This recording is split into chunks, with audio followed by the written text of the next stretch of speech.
Hola a todos, vamos a iniciar una nueva sesión relacionada con el análisis preliminar del riesgo. Esa vendría siendo la otra metodología que vamos a revisar hoy y que su principal objetivo es establecer una especie de ranking de tal manera de poder asignar recursos a aquellos ítems más descendidos de la técnica de identificación de peligro. A continuación voy a presentar a través de un conjunto de slides que tengo aquí de respaldo para poder guiar mejor esta cápsula. Vamos a partir entonces con la revisión del caso de el APR. Entonces, el APR, como lo pueden observar, es una técnica de identificación de peligro que consta al menos de 6 pasos. La primera, identificación del sistema, que lo vamos a ver a través de un caso de estudio. Luego, la identificación de peligros, que corresponde por definición a la fuente de daño, conforme lo establece la ISO 45001, versión 2018. Identificación de las causas, que determinan finalmente en donde yo debo después apuntar las correcciones. Todo lo que sea el conjunto de medidas correctivas, debo primero fijarme en las causas. Luego viene la determinación de las consecuencias provocadas por esta fuente de daño. Finalmente se estima el riesgo, que nos permite hacer una jerarquización de cuál tiene mayor magnitud de riesgo, que nos permite orientar muy bien los recursos para obtener la máxima eficiencia o eficacia de la gestión preventiva. Y finalmente están las medidas correctivas, que tienen su foco puesto en las causas. Veamos entonces un ejemplo. Este es el caso de estudio, espero que lo puedan ver con atención. Fíjense el camión de la izquierda, cómo avanzan. Esos son bobinas de acero y caen prácticamente sobre el otro camión que también transporta la misma carga. Voy a repetir nuevamente. Vemos ahí que de alguna manera se produce esta desviación y provoca daño, no solamente en la estructura del camión, sino que también un camión aledaño que estaba circulando por esa avenida. Apliquemos entonces el método a partir de este video y que nos permita orientar la aplicación de esto. Primero, identificación del sistema. Bueno, previo a identificar el sistema, se da por sentado que toda técnica de identificación de peligros debiese llevar un encabezado. Si se dan cuenta, este es un encabezado básico, sencillo, que está compuesto por tres cuerpos. Si se dan cuenta, en la parte superior izquierda aparece el sistema, en la segunda el título asociado a la metodología, en el área donde se está aplicando, y además aparece la parte izquierda, que generalmente se asocia a quienes estuvieron desarrollando este trabajo. En el caso particular del, de la identificación de peligro, que es el paso 1, identificación de peligro, identificación del sistema. El sistema consiste, si nos volvemos atrás, es un sistema de transporte, o sea, transporte de carga. Por lo tanto, ese es el sistema. Este sistema puede tener varias situaciones o varios subsistemas.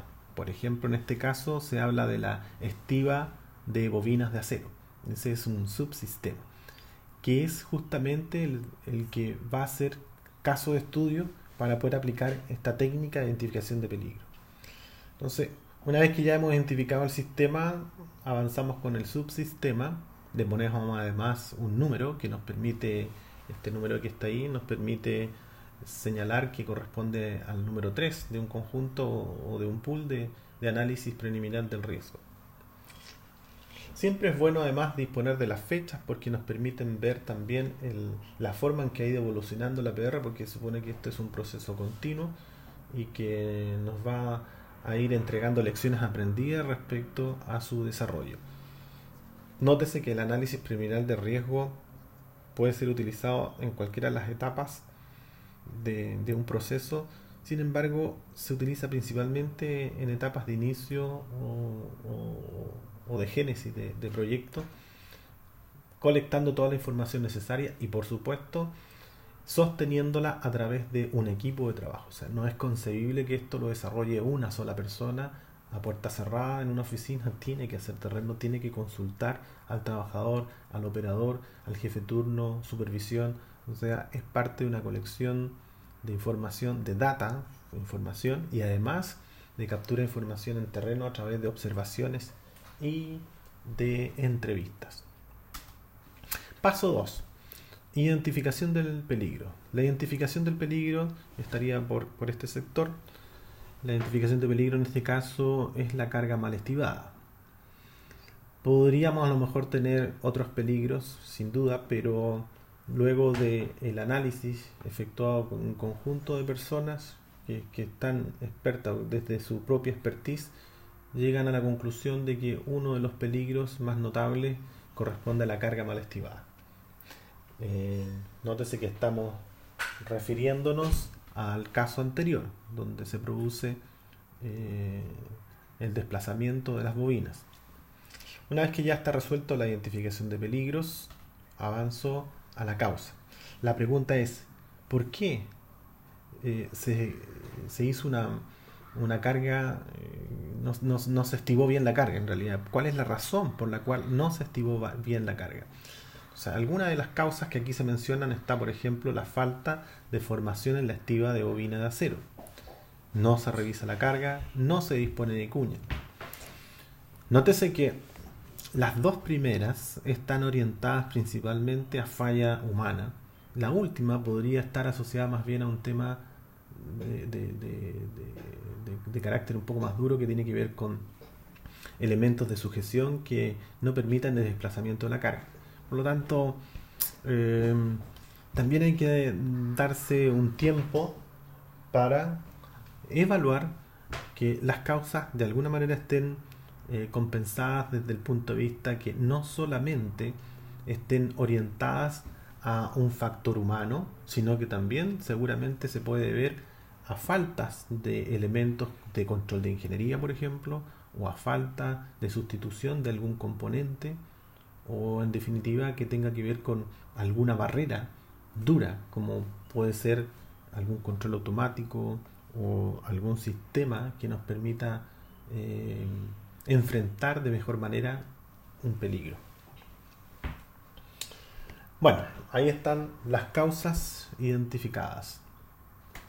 Luego viene la consecuencia o el efecto que provoca que la carga esté mal estimada. Bueno, de lo que uno pudo observar en el video se da cuenta que se provocó un desplazamiento de las bobinas. Esto a su vez provocó un daño de material y además daño a personas. Porque la persona que iba en la cabina seguramente se vio afectada por este desplazamiento de las bobinas de acero e incluso a terceros. Por lo tanto, aquí hay que recabar toda la información que se tenga disponible de campo que nos permita establecer las consecuencias. Luego, este es un caso esposo, o sea, ya sabemos lo que ocurrió, pero en el caso en que estemos evaluando una situación, es fundamental preguntarle a los expertos qué es lo que puede ocurrir si es que se desplaza una bobina de acero en un camión. Aquí lo vimos porque tenemos el video, es justamente para hacer este ejercicio que sea más claro, pero no hay que esperar que ocurran los accidentes para hacer un análisis preliminar de riesgo. Ese es como el sentido de esto, hay que hacerlo en forma preventiva. Por eso es que no se concibe que esto lo haga exclusivamente una persona, sino que lo haga en conjunto, un equipo de trabajo que establezca las etapas, establezca consecuencias, peligros, entre otras. Luego viene una parte que está asociada a la estimación del riesgo, que en algún minuto la abordamos y la entendemos como aquella probabilidad de que ocurra una consecuencia que se establece por una ecuación sencilla que es probabilidad por C, por consecuencia, Sin embargo, no es tan sencillo su aplicación. O sea, se ve sencillo P por SEO, pero no es sencillo porque es bastante subjetiva la estimación y eso puede generar eventuales diferencias entre lo que hace un evaluador y lo que hace otro evaluador. O sea, podría ocurrir que 2, 3, 4 prevencionistas evalúen una situación en particular y lleguen a distintos resultados. Y eso es provocado principalmente porque no están bien estandarizados los criterios de evaluación. No, y por cierto, está también el juicio de valor, el juicio profesional, y que va a depender principalmente de la experiencia que tenga el experto, de lo que haya vivido y de lo que esté trabajando actualmente. Podemos resumir entonces que la estimación de riesgo va a estar dada en función de lo que es probabilidad, que es la tabla superior, y consecuencia, que sería la tabla inferior. Todo esto combinado nos entrega un cuadro en donde establece niveles de gravedad, por decirlo de alguna manera, y estos niveles están establecidos en esta tabla. Luego, con esta tabla ingresamos a una tabla que se conoce como los criterios de aceptación, y es sumamente clave porque nos permite señalar que ciertas zonas van a ser inaceptables para una operación y que seguramente significa no continuar operando o no continuar un trabajo, significa parar la faena, y en otros seguramente puede ser aceptable con algunas recomendaciones o aceptable con algunas revisiones. Eso es lo que es estimación de riesgo. Cada uno establece sus propios criterios y eso ya forma parte de revisar, por ejemplo, aspectos como magnitud del riesgo, el valor esperado a la pérdida, el índice de prioridad de riesgo. Son algunos de los ejemplos que existen para hacer esta estimación del riesgo. Recordar que nosotros vamos a situarnos en este análisis en el caso IC. Si uno ve que lo que vimos anteriormente, ustedes piensan que corresponde a algo aceptable con revisión o algo aceptable sin revisión, lo cierto es que no, porque se produjo un desplazamiento, provocó daño, por lo tanto es inaceptable. Deberíamos estar situados en alguna de estas zonas. Avanzamos. Medidas correctivas. Bueno, previo a las medidas correctivas, nótese que el índice de riesgo establecido fue de IC, o sea, de un valor inaceptable. Lo que queda ahora es hacerse cargo de las medidas correctivas, y para eso hay que mirar las causas. Si se dan cuenta, tenemos 1, 2, 3 causas. A lo menos deberíamos tener 3 acciones correctivas para hacernos cargo de cada una de esas causas que ahí aparecen. Entonces, la primera se refiere a lo que es formación. Entonces, la primera acción correctiva sería realizar programa de formación respecto a estiva de bobinas de acero.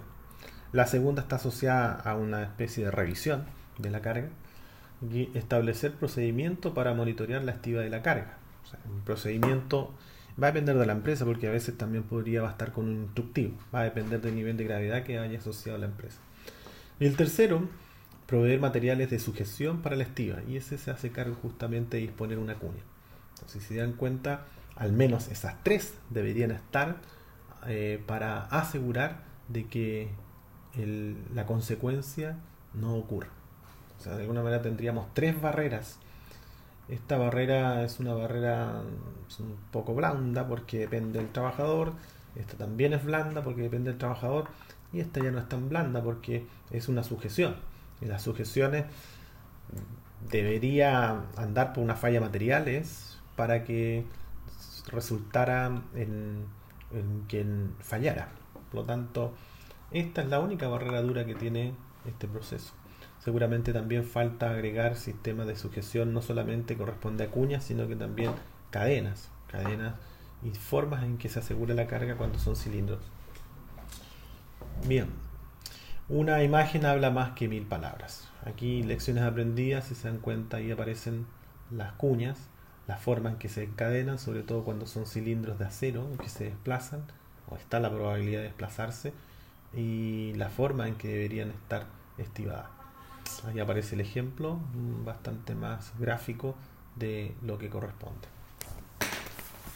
Bien, les agradezco que ojalá vean este video para poder desarrollar el caso que está asociado a esta cápsula que está relacionada con el análisis preliminar del riesgo. Nos vemos en la próxima cápsula. Hasta luego.